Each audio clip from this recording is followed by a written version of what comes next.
মাত্র 15 মিনিটে ঘরে থাকা উপকরণ দিয়ে বানিয়ে নিন অসাধারণ চকলেট কেক। হ্যাঁ, আপনারা ঠিকই শুনেছেন, কোনো রকম ওভেন, বিটার, কেকের মোল্ড ছাড়াই বানিয়ে নিতে পারেন অসাধারণ। এই জন্য নিয়ে নিতে হবে নর্মাল টেম্পারেচারে থাকা 2টো ডিম আর হাফ কাপ মতো চিনি। থেকে ফুটিয়ে ঠান্ডা করে রাখা একেবারে গাঢ় তরল দুধ। সাথে দিতে হবে গুনে গুনে 3 কাপ ভালো ব্র্যান্ডের কোকো পাউডার, হাফ চা চামচের মতো লবণ, 1 স্লাইস লেবুর রস এবং সর্বশেষ আইটেম দিতে হবে বেকিং পাউডার।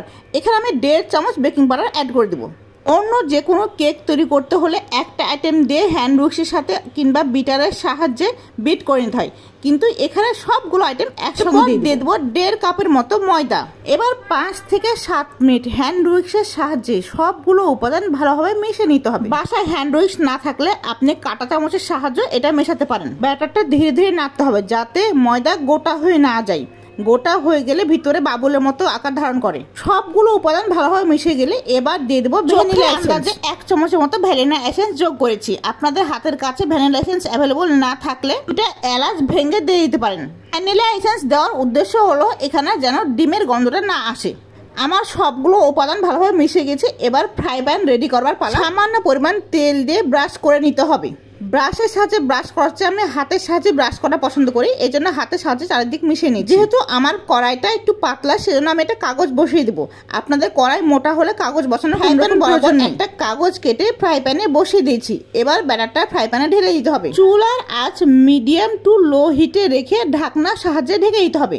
ঢাকনার ওপরে ফুটো থাকলে সেটা কাগজের বা টিস্যুর সাহায্যে বন্ধ করে দিতে হবে। হাফ কাপের মতো ফুটন্ত গরম তরল দুধ নিয়ে চকলেট গানাশ তৈরি করতে হবে। 1/4 কাপ চকলেট এবং হাফ কাপ তরল দুধ ভালোভাবে মিশিয়ে নিতে হবে। ঠিক 15 মিনিটের মাথায় আমার কিন্তু চকলেট কেক রেডি হয়ে গেছে।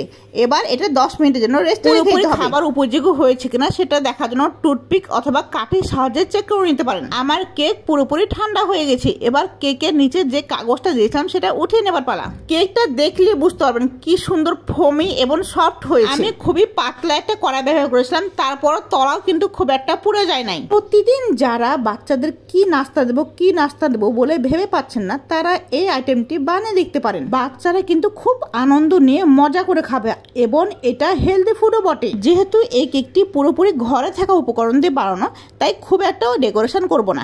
এখানে আমি একটা কেকের ট্রে নিয়ে নিয়েছি। আমার এই চকলেট প্যান কেকটা কেমন হয়েছে নতুন করে বলার কিছু নেই, আপনারা ভিডিওতে দেখলে বুঝতে পারেন কি সুন্দর ফোমি স্পঞ্জি হয়েছে। আর কাঁটা চামচের সাহায্যে একটু খোঁচাই নেব যাতে কেকটা অনেকক্ষণ ধরে সফট থাকে। আগে থেকে রেডি করে রাখা চকলেট গানাশ এবার ছড়িয়ে দেব।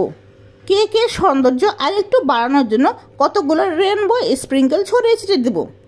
আমার কাছে কিছু ডল কেকের বল ছিল, সেটাও আমি ছড়িয়ে ছিটিয়ে দিয়েছি যাতে কেকটা আরেকটু দেখতে সুন্দর হয়। এই ছিল আমার আজকের চকলেট প্যানকেক বানানোর ব্লগটি কেমন লাগলো কমেন্টে। ভালো লাগলে লাইক, কমেন্ট, শেয়ার করে পাশে থাকবেন। সেই পর্যন্ত সবাই ভালো থাকবেন, সুস্থ থাকবেন। আল্লাহ হাফেজ সবাইকে। আসসালামু আলাইকুম।